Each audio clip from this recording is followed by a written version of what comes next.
Hey cats, it's Bring Back the EDDBUD here. I am the self-proclaimed, most consistent, hardest working shoe tuber around. I have declared myself that. No one else has said it yet, but maybe they will. I have an initial review today of a running shoe that many people have been salivating over. They've got right excited about this one. Finally got it in hand and on foot.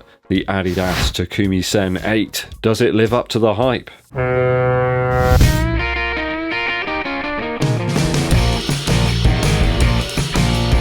Welcome to my small alcove of the internet. I hope you've been enjoying the video so far, guys. Please make sure you hit that subscribe button if you haven't done so already. And also click the bell below so you can be notified when I roll out the new videos for you. When I've got the new offerings. Also, it helps the channel out too if you give this video a thumbs up like, but also share it with your running buddies. Danke schön. After trying out the Takumi Sen 6 and 7 over recent years, all I can say is if you like that race flat feel from the last two versions of the shoe, you're out of luck here. This is a very, very different beast. I went for a UK size 11 or a US size 11.5 for this one. It comes in at 218 grams, which is 7.7 ounces. It makes the Sen 8 heavier than both the Sen 6 and the 7. And I went for a half size up in those iterations, so yeah.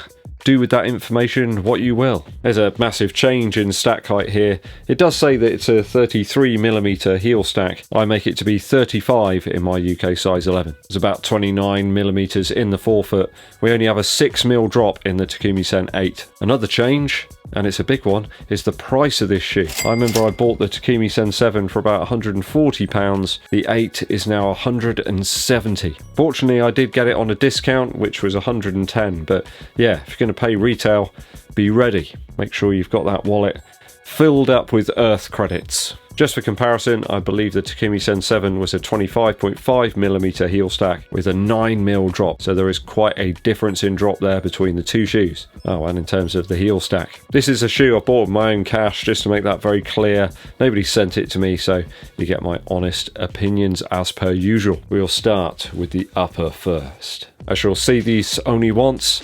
Get your shoehorns out. It certainly is a tough one to get into. I don't think I've muttered such words since maybe the Alpha Fly. Once you're strapped in though, it really does grip around your foot. The tongue is partly stitched into both medial and lateral sides of the upper into that Celamesh material. Always reminds me of celery. Ooh, I really fancy a nice stick of celery and some salt. Said no one ever. The tongue is super thin here, almost as thin as the envelope of a After 8 Dinament. Very similar to the Prime X in terms of the upper design here. It's almost like a little brother of that shoe, like a very little brother. The Sen 8, in my opinion, fits true to size, but I do have some reservations about the upper on this shoe. In quite a few Adidas shoes recently I've needed to go a half size up, but that seems to be coming to an end. I think Adidas are realigning the shoe length to make it a little bit more standardized, I suppose, compared to other shoe manufacturers. I think loads and loads of people are going to find this shoe too narrow.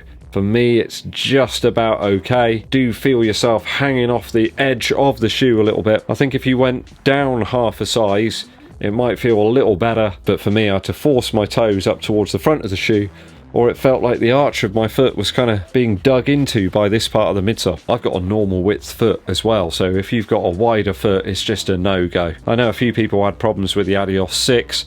If you did, you're certainly going to have them with this one. I wouldn't suggest it's a Alpha Fly teetering on the edge of falling off type feeling, but it's close. It's actually quite roomy in the toe box, the Sen 8, but I did find as I cinched the laces up that the tongue bunches up quite a lot, mainly due to the fact it's stitched in both sides. Even though it's quite thin, it still does bunch, and it didn't really feel all that comfortable on the top of the foot. Certainly not for the wide footers or the narrow footers either. So that leaves a very small niche in between of normal sized foot people. I dialed in the fit with some medium thickness Adidas socks and a runner's knot. One note here is the poor finish of the laces in the Sen 8. One set was barely crimped at the end, and to be honest I expect a little bit more for 170 Earth credits, even though I didn't actually pay that much for them. If you did though and you got that, you'd feel really hard done by. A bit like where you've paid some money at a fairground to try and win something and realise that it's just a stitch up. I mean, they work okay in terms of the upper.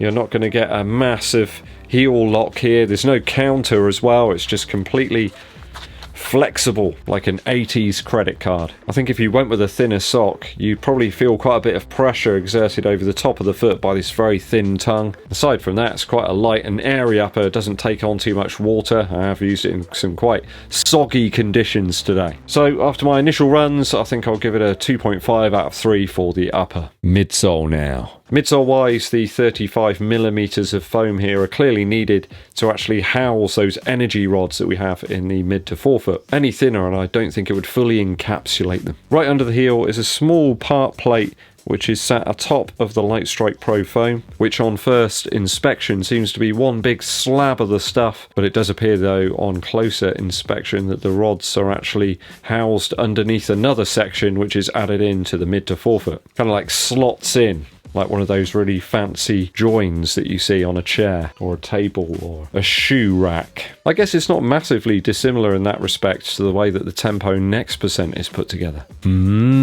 At easier warm-up paces, it felt quite serviceable, certainly stable enough due to that quite prominent plate in the heel. That plate doesn't feel anywhere near as solid or rigid as the one that's in the Boston 10, so don't worry. It's like somebody had put a piece of a record underneath your foot in that shoe. The rods do provide a sense of a guide, I suppose, but they don't feel anywhere near as rigid as the ones that appear in the Adidas Pro 2. At pace, the shoe feels a little bit more at home, but I wouldn't say it's the most energising ride that I've had this year. Certainly a more subtle type of cushion here with the aid of those rods. Older Takumi Sen fans will undoubtedly be perplexed by the change in the drop in this model. I instantly detected it once I started picking up the pace. It's far less aggressive than the Sen 6 or 7, which is one thing that really set apart the model from everything else. We've now got a shoe which has more lineage and calls upon shoes like the Rebel 2 perhaps, maybe the Rocket X from Hoka, or even the Liberate Nitro from Puma. That shoe's a hell of a lot cheaper than this one. Dare I say it, are Adidas trying to outdo their German manufacturer counterparts,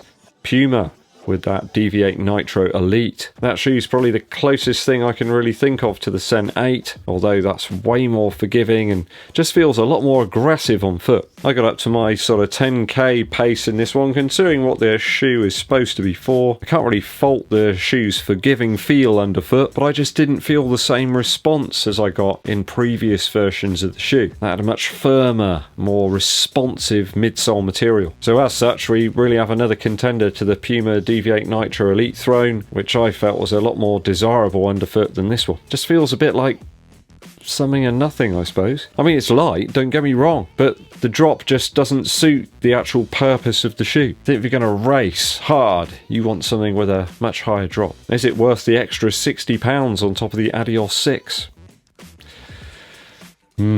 Bit underwhelmed in fairness on the midsole. Just not feeling the drop with this one.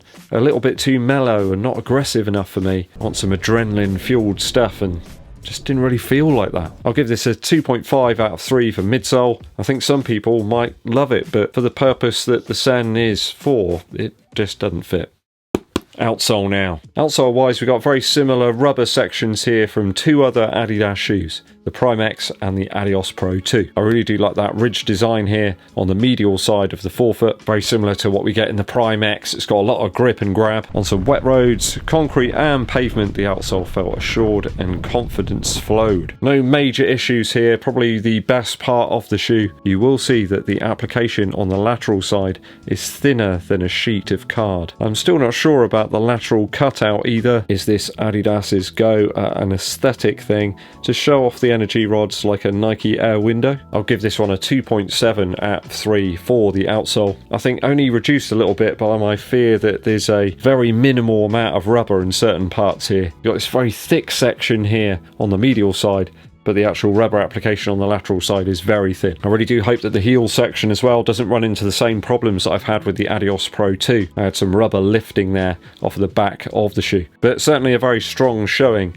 in the outsole. Even in those very boggy areas today, it felt really assured. Didn't feel like I was going to slip over like a giraffe on a freshly frozen pond.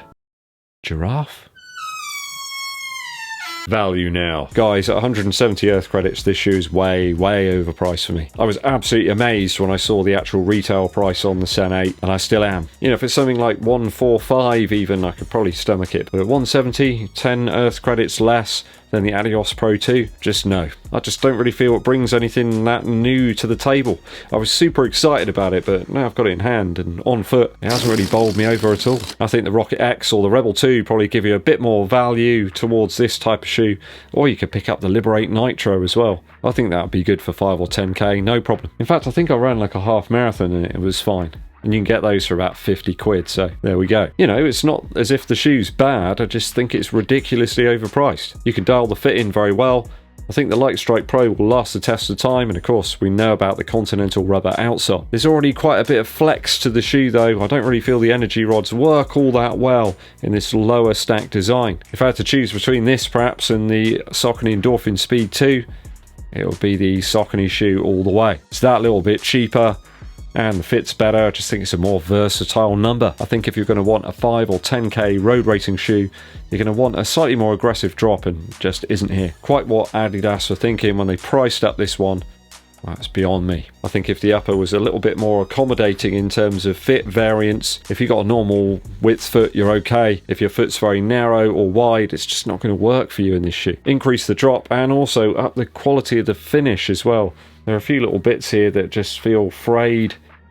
The laces, for example, just feel cheap. I think if you improved all those things, it might get some way towards its retail price. But it's only £10 less than the Adios Pro 2. I think it's got quite a slim use case as well. I'm not sure many people want to use this as a training shoe, and I think that will prompt even less people to pick it up at that inflated retail price. It makes the Adios 6 look like insane value at 110 Earth credits. I think the Puma Deviate Nitro Elite still stands tall at the top of the tree there in terms of race options. Once that one is more readily available, it will probably come out as the winner. I don't think this has got what it takes to beat it. Sadly, really doesn't deliver in the value stakes, a 2.2 out of 3 after my initial runs. So if I've added up the scores correctly, that gives us 10 out of 12 after my initial runs for the Takumi Sen 8.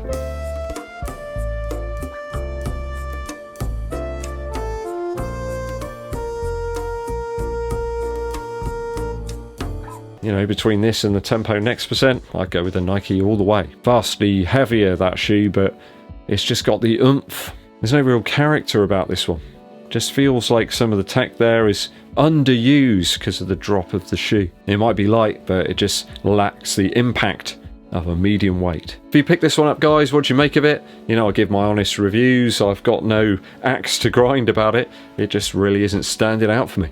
Let me know your thoughts and opinions, so I want to see them down in the comments. A musical interlude for you today from 2011. Fantastic album by She and Him called A Very She and Him Christmas. Just thinking about the sound of her voice is good. A very human sort of voice, very silky, very smooth, and beautiful gentle guitars in the background give you this wonderful Christmas time feeling. It's one of those albums where there are so few component parts, but the two of them are so good together that every track works. Rocking around the Christmas tree on this one is really wonderful. Some lovely piano in there, just tinkling away like the bells on top of a Christmas tree.